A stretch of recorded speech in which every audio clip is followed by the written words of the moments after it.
Hi అండి, అందరికీ నమస్తే. Welcome back to Babita cooking channel. ఈరోజు వీడియోలో వచ్చేసి రవ్వ బర్ఫీని ఎలా తయారు చేసుకోవాలో చూపించబోతున్నాను. ఈ బర్ఫీని చేసుకోవడం చాలా ఈజీ అండి. ఈ బర్ఫీ నెల రోజుల పాటు పాడవ్వకుండా ఉంటుందండి. మన ఇంట్లో చిన్న చిన్న ఫంక్షన్స్కి ఈ బర్ఫీని చేసి పెట్టండి, అందరూ చాలా ఇష్టంగా తింటారు. అన్నీ మన ఇంట్లో దొరికే ఇంగ్రీడియంట్స్తోనే మనం చాలా ఈజీగా తయారు చేసుకోవచ్చండి ఈ బర్ఫీని. మరి ఇక లేట్ చేయకుండా ఎలా తయారు చేసుకోవాలో చూద్దాం రండి. ముందుగా మందంగా ఉండే కడాయిని కానీ లేదా మందంగా ఉండే గిన్నెని కానీ తీసుకోండి. ఇందులోకి 1 కప్పు ఎండు కొబ్బరి తురుమును వేసుకోండి. ఇందులోకి 1 కప్పు చిరోటి రవ్వను తీసుకోండి, అంటే ఓలిగ రవ్వ అండి, లేదా సుజీ రవ్వ అంటే బొంబాయి రవ్వ అండి. అది చిన్నగా గ్రైండ్ చేసుకుని వేసుకోవచ్చు. ఈ రెండిటిలో ఏ రవ్వ అయినా సరే వాడుకోవచ్చండి. నేను ఇక్కడ చిరోటి రవ్వను 1 కప్పు దాకా వేసుకుంటున్నాను. నెక్స్ట్ ఇందులోకి 2 కప్పుల దాకా చక్కెరని వేసుకోండి. మీకు స్వీట్ తక్కువగా కావాలంటే 1.5 కప్పు దాకా వేసుకోండి, సరిపోతుంది. ఇప్పుడు ఇందులోకి 1 కప్పు పాలను కూడా వేసుకోండి. అలాగే 1 కప్పు నెయ్యిని కూడా వేసుకోండి. మీరు నెయ్యి ప్లేస్లో ఆయిల్ని కూడా వేసుకోవచ్చండి. ఎలాంటి ఫ్లేవర్ లేకుండా ఆయిల్ని వాడండి, అంటే సన్ఫ్లవర్ ఆయిల్ని యూస్ చేయండి. ఆయిల్ని వేసుకునేటప్పుడు ఆయిల్ని వేడి చేసి చల్లారనిచ్చి వేసుకోండి. స్వీట్ కాబట్టి నెయ్యి వేస్తే మాత్రం టేస్ట్ చాలా బాగా వస్తుందండి. నెయ్యి లేకపోతే మాత్రమే ఆయిల్ని వాడండి, లేకపోతే నెయ్యినే వేసుకోండి. స్వీట్లో నెయ్యి వేసుకుంటేనే టేస్ట్ చాలా బాగుంటుంది. అందుకే నెయ్యిని వేసుకుని ఇలా బాగా మిక్స్ చేసుకోండి.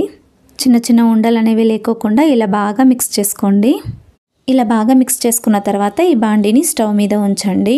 స్టవ్ని లో ఫ్లేమ్లో ఉంచేసి ఇలా బాగా మిక్స్ చేసుకుంటూ ఉడికించుకోండి. ఈ మిశ్రమం మొత్తం దగ్గర పడేంత వరకు ఇలా కంటిన్యూగానే కలుపుతూ ఉండాలండి. ఇలా కలుపుతుండగానే చక్కెర అంతా కరిగేసి ఇంకా కాస్త జోరుగా అవుతుందండి. ఇలా 10 నిమిషాల పాటు ఇలా కలుపుతూనే ఉండండి. ఇలా మిశ్రమం మొత్తము దగ్గర పడుతున్నప్పుడే ఒక పెద్ద ప్లేట్ని తీసుకోండి. మీ క్వాంటిటీని బట్టే మీరు ప్లేట్ని తీసుకోండి.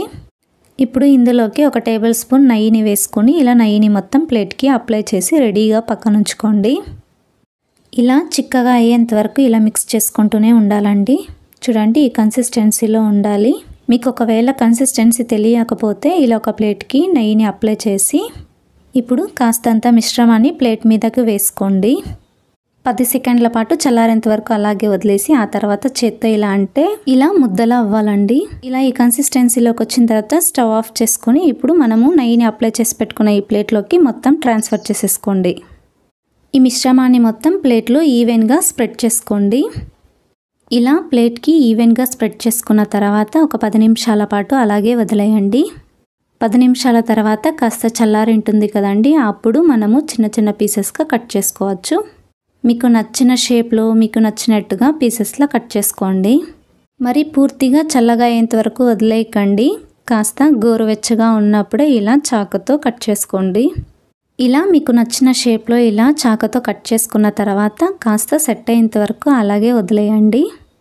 ఇప్పుడు కంప్లీట్గా చల్లగా అయ్యేంత వరకు వదిలేయండి.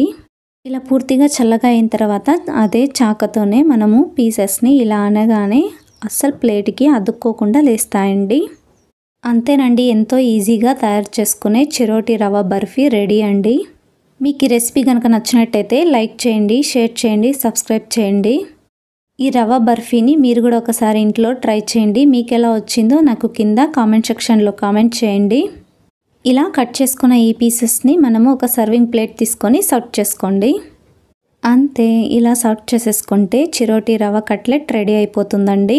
ఈ స్వీట్ని చిన్నపిల్లల నుండి పెద్దవాళ్ళ వరకు అందరూ ఇష్టపడి తింటారండి. తప్పకుండా మీరు కూడా ఒకసారి ట్రై చేయండి. అలాగే మర్చిపోకుండా నా ఛానల్ని సబ్స్క్రైబ్ చేసుకోండి. Thank you for watching video.